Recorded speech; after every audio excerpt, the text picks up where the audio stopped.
Welcome to Deep Dive Daily. Good morning to everyone, especially the Oklahoma City Thunder, who come through a very, very emotionally taxing series against the Nuggets in spectacular fashion. 125-93 win. Didn't really, I think, even come close to, kind of making my month, but it was awesome. So relieved that the Thunder are through and the Nuggets are dispatched and have some serious prices to talk about for the Eastern and Western Conference Finals. We'll comment today as well on the PGA Championship, which was fun, but a little bit of a boosto in terms of entertainment of who was going to win on Sunday, outside of maybe 5 minutes where it looked like Rambo was coming before he ultimately imploded. Talk a little bit about the Rome final. Some pretty important takeaways there about the Sinner versus Alcaraz and how that's going to affect the pricing for the French Open, which draws this week. And then, maybe if you guys have any questions, hit the comments on the YouTube stream and I'll get to them. But it's just me today. Andy is dealing with some legal shenanigans. Hopefully has a positive outcome for him. I'll let him tell the story if he wants on a later stream, but he will be otherwise unavailable today. So flying solo on the Deep Dive Daily. I guess one other thing to comment on, the Preakness was a bust. Holy crap, I fired a lot on Saturday and lit a lot of money on fire, and I really still don't know what was going on with some of those undercard races, what was going on, particularly with the turf at Pimlico. They are now tearing down the Pimlico, so go good, see you later to one of the sadder states of anything in horse racing. Hopefully they build something cool and awesome there. We'll see. But the Preakness was brutal from a betting standpoint. But everything made whole with the Thunder win. Thunder title -145 at DK. I'm a lot more bullish than -145 on the Thunder. Although I can tell you, I'm a little nervous about the Pacers. Let's talk about some prices. We'll get right into this. Let's just we'll pull off the Band-Aid. We'll talk about Minnesota OKC first. That series starts on Tuesday, and I don't think that the rest disadvantage helps the Timberwolves all that much, honestly. The Thunder are so deep and, really and truly didn't have to lift that much of a finger to get by Game 7 in the sad state of affairs that was the health status of the Thunder team there. And my fare here for the series is OKC -697. -697. That's right. I have the Thunder winning the series 87.5% of the time based on expected rotation minutes. They have a couple of things they can do with their rotation as well.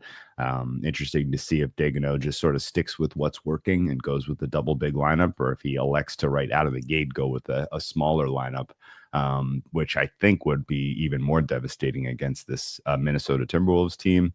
But there's really kind of no better matchup, in my opinion, at least for the Thunder in terms of who was on the other side. I mean, I guess you could have gotten another, completely eviscerated health Golden State Warriors team come through. That would have been better. But this is a perfect matchup for the Thunder from what I can tell you. Anthony Edwards is in for a very rude awakening in terms of the defensive attention he's going to get from the likes of Dort and Caruso. This is going to be quite awesome. They're going to be able to pretty much do whatever they want to pull Rudy away from the basket, and then it should just be feasting at the rim for the Thunder offensively here. And then like the step up that this is for Minnesota, going from playing a well and truly flawed Lakers team where they didn't even play that well and come through, and then they go right to a completely depleted Warriors squad. The one half of good basketball that the Warriors played with a healthy Steph Curry, the Wolves were badly beaten. So this is, to me at least, sets up pretty well for the Thunder to come through somewhat straightforward fashion. I would have OKC 5.5-point favorites at home, 1.5-point favorites on the road. I have a 26% chance that they sweep the series. I have 18.7 that they come through 4-1. 21% they come through 4-2, 21% they come through 4-3. Good luck, Minnesota, but not really, because I really need the Thunder to win the West. That would be brutal to get this far and see them belly flop. But goddamn, did they look good yesterday? And thank God they finally just started attacking the rim and they just didn't settle for 3-pointers. A lot of that first quarter, I was having flashbacks to Suns Mavs game 7 in the second round from, what was that, 3 years ago, 2 years ago, whatever year it was that the Suns were a credible regular season team. And then the Mavs just absolutely ate their lunch in game 7 on their home court. Yeah, that's what it felt like in the first quarter as the Thunder were looking a little choky. But God, thank God they stepped up in that second quarter and they just started attacking the rim. And, if you're a Nuggets fan, you should feel proud of how your team performed. Honestly, the fact that they got to game 7 against this team says a lot about how good the Nuggets actually were. And the fact that they didn't have Michael Porter Jr. and especially a healthy Aaron Gordon for game 7 was a shame. And that was probably the reason that they couldn't really put up much of a fight. You never really want to see, 20 minutes from Peyton Watson, 20 minutes from Julian Strawther on the road in that spot. These are negative players. So hopefully the new GM in Denver does a little bit of a better job of rounding out that roster. So the Nuggets are back in the mix for a Western title next year. But the West goes through the Thunder for the foreseeable future, from what I can tell you, and the NBA goes through OKC for the foreseeable future with the injury to Tatum. So, this is their chance to really do something special, and I'm glad that this young group figured out a way to get a Game 7 win and to punch their ticket to their first conference finals.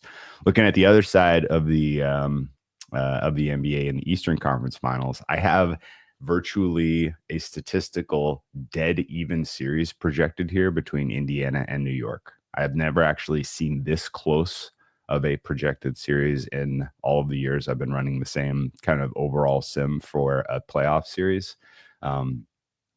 Out of 10,000 runs, I have Indiana winning 50.09% of the time, and I have New York winning 49.91% of the time. So essentially a dead heat here, which means I have bet Indiana plus 140. I think that is probably the cleanest way into this series. And just in general, I'm damn impressed with what Indiana is doing, especially offensively. Like, this is a very, very tough team right now. I have Knicks is 2.2, I'll say 2.5 point favorites at home, 2.5 point dogs on the road. 57% chance that the Knicks win at home, 43% chance that they win on the road. Really, really close, fun series here. And the deeper it goes, the more it becomes a coin flip, as far as I can tell you. So, let's go Pacers. Ironically, because I have so much Thunder, I wouldn't hate a really long, physical, difficult series for whoever comes through, so that the Thunder are in, and whatever leg up we can get. Especially, like, there's a world where the Indiana is they're just a very, very good team, and they kind of are a tough matchup for OKC. So OKC, Indiana actually would give me some pause as far as what's fair price, what's the expectation of OKC actually getting it done. Let me actually run that number real quick. I'm just curious what it's going to be if we get Indy OKC in the finals. I have OKC minus 404. So my title price right now, you can do the math yourself, or I can do it for you, I guess, but equals 87% chance that they win. The Western Conference Finals, 80% chance that they win the finals. So I have them as 70.1% chance right now to win the title. So I would be more like minus, what does that work out to? Minus 250, something like that, instead of minus 145. So you can use that to try to find value in the MVP market. SGA as your finals MVP should probably be something like 80 to 85% of the equity for the Thunder, would be my guess. So his price is probably bettable if you want something in the plus money for the Thunder to ultimately get it done. That seems like a fun angle of attack. I might price that up today and and we'll talk about that some more tomorrow. Golf was fine. Did pretty well in Calcutta that I had some stake in. We had rum. That was funny. I don't remember a melt like that from a player of that quality in a while. Going from tied for the lead to blinking and being 8 back is pretty hilarious. Oh, really? Markets pricing SGA 1-1 for final MVP. Interesting. That's probably pretty close to what I'm going to come up with then, I guess. Anyway, I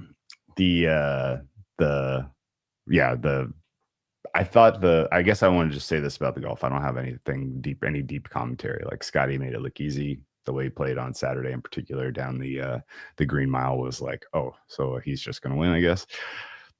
That's fine. He's the best golfer in the world. Sometimes when you're the best golfer in the world and you're running well, then it looks easy. The course I thought didn't get a fair shake. Everybody who was kind of shitting on Quail Hollow leading into the PGA Championship, I never watched the Wells Fargo. I don't give two shits about the golf outside of the majors, and I watched a lot of Quail Hollow and really enjoyed the course. I thought the fact that they had, you must make birdies on 14 and 15, and then you hold on for dear life on 16 and 17 and 18 was awesome. That is exactly the right way you want to kind of test players that way.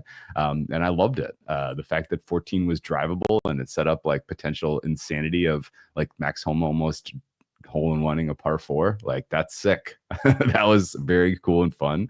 The Siwoo Kim hole-in-one was sick on Friday. Overall, there were some really good golf shots and some really fun golf played. And I really loved the featured groups when you have a bet on a guy and you get to watch their entire round on the featured groups is so much better than the actual broadcast.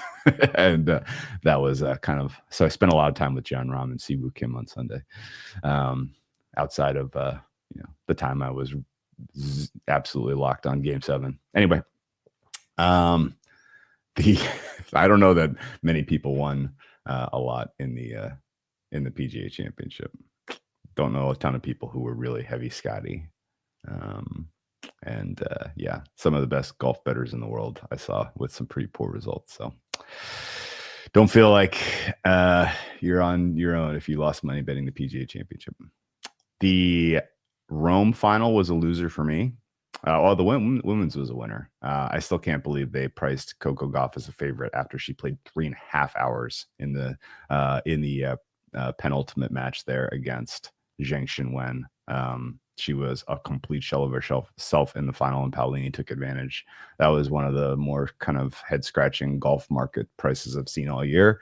Tennis market prices I've seen all year. And then in the men's final, Sinner goes off as the favorite, and he was competitive in that first set, although you could kind of feel the tide swinging, I felt like, throughout the first set in favor of Alcaraz. And then Alcaraz just hits the afterburners, hits a couple of massive points in that tiebreak, and then he was gone.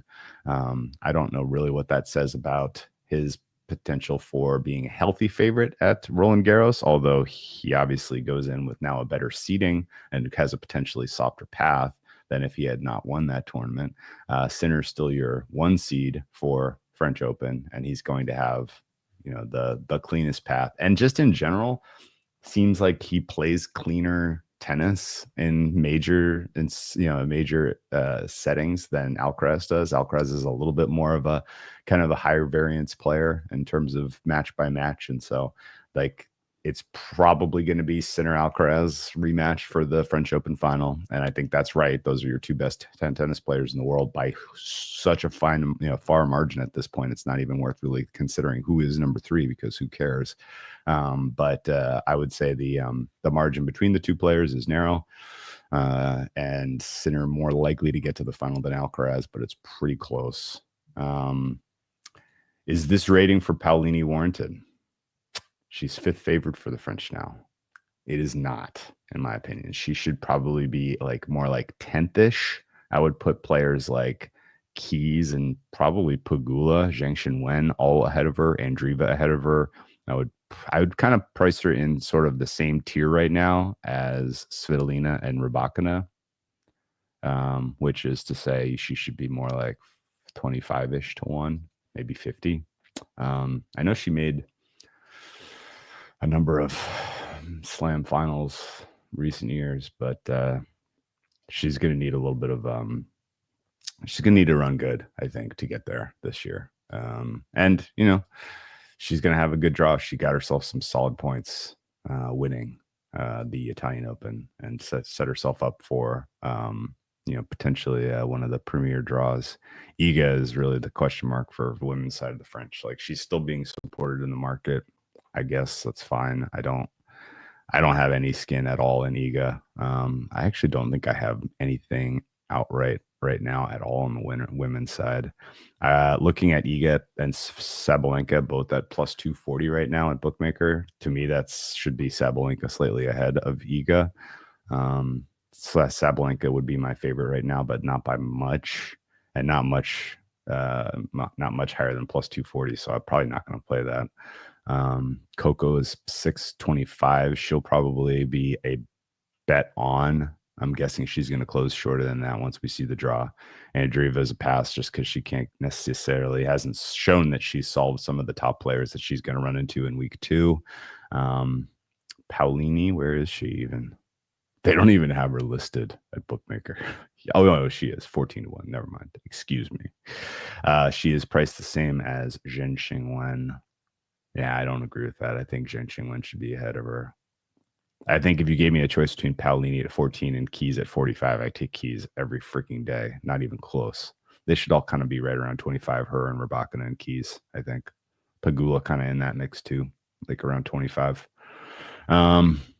Svitolina is 25, so that's right. Ostapenko's 33. That's a toss.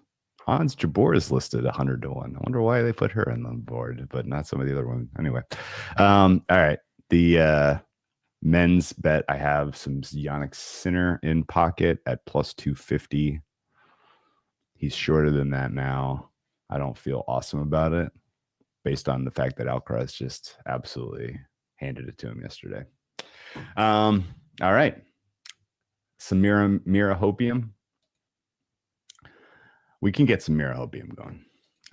As I look at the yearly ELOs right now on Tennis Abstract, your number 2 player in the world is Mira Andreeva after Sabalenka. She has won 27 matches and lost 7 so far this year. And this is the first year she's really playing like a massive schedule. And so she will continue to be a player to beat in every tournament she's in until we get to the fall, where she probably runs out of gas.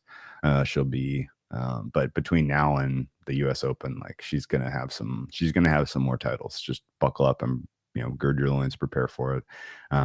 As I mentioned, the only player better is Sabalenka, who's 34-6 so far this year. But everyone, there's no women really running away with world number 1 right now in terms of performance. So I would say it's still open to who's going to get it, even though Sabalenka right now is in the driver's seat. The ELO says Sabalenka is a clear minus 250-ish favorite against the next best woman in Andreeva or Goff. That sounds a little bit rich to me. Andreeva, Goff, and Paolini are all clustered pretty close right now, at least in terms of rating for the season, which is, again, kind of surprising considering Paolini is 22-8, and some of her losses I felt like were pretty bad. Like Maria Sakkari destroyed her in Madrid, 6-2, 6-1. Sabalenka got her straight sets twice, Miami and Stuttgart. Ludmila Samsonova eliminated her in Indian Wells, 6-0, 6-4. That's a bad result for Paolini. So, I don't know. She may be just running good because she's had some soft paths. Her path to the Rome title was Lulu Sun, Ons Jabeur, Ostapenko, Schneider, Peyton Stearns in the semifinals, and then a completely depleted Coco Gauff in the finals. So I'm going to stick with my opinion. I think Paolini is fool's gold, and she's probably a bet against that price for the French Open. Musetti, I think he can win a quarter. He's just got to be in a quarter that doesn't have Sinner and Alcaraz in it. I would hope to. It would be fun if he gets to draw into another match with Djokovic. That was one of the best matches of the year last year in French Open. That happened in the middle of the night. Five setter between those two was freaking awesome. I think Musetti on clay is a top 8 player, maybe top 5, probably close to top 5. Let me take a look at my numbers. Clay ranking. Musetti is 5th for me. I would have him above Ruud, above Tsitsipas, above Draper, above Medvedev on clay, above Tommy Paul. But boy, God, these guys are all clustered really, really close. So Musetti, Ruud, Tsitsipas, Draper, Medvedev, and Tommy Paul, and Holger Rune, Cerundolo. These guys' clay ratings for me right now are all within a breadth of each other. So that'll be fun if, whichever of those guys gets kind of drawn into the Zverev or Djokovic quarter, and maybe you can find some value on a Musetti to win a Q2, Q3, something like that, because he's not winning Alcaraz or Sinner head to head, I don't think. He's played well on clay. Let me pull up his. Obviously, Rome was his best performance as he took down in order Medvedev and Zverev in straight sets before losing a very hard fought match to Alcaraz. I thought Draper got him at the Madrid. That was a good match, though. Alcaraz got him in Monte Carlo in the final. That was a good match. At least he took a set off of Alcaraz there before getting smashed. He's got some nice head-to-head wins. He beat Jiri Lecheka in Monte Carlo. He got Tsitsipas. He got de Minaur. He got Tsitsipas again in Madrid. He got de Minaur again in Madrid. Yeah, so he's basically kind of proven he is probably the 5th best player on clay this year, from what I can tell you. So favorable draw. He would be a fun one to play to win a quarter at the French Open. It's just he's definitely due. 23-year-old kid, currently 8th. So he might actually get a bad draw then. That's a bummer for him. All right. I don't know if I have any other thoughts on anything sports related. I don't think so. You guys have any other questions? Fire away. Otherwise, let's wrap this up and get on with our week. Pacers series in pocket. Thunder, if you don't already have some, probably going to win the ship. And then we will cover more NBA as we go through the week this week, guys. I'm looking for the music. There it is.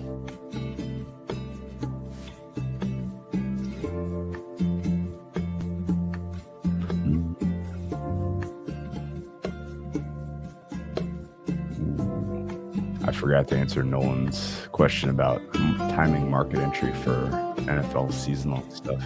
I'll say when it's not a good time to get involved in season-long NFL, and that's now because the market's going to move relatively softly between now and training camp, and you could definitely still find plenty of value at that point in time. I think entry for season-long stuff, you want to be like August 8th-ish, after you get enough information and sharpen your numbers enough for the regular season, but not before everything's been loose, sharpened, and extracted. We'll talk about that more this week.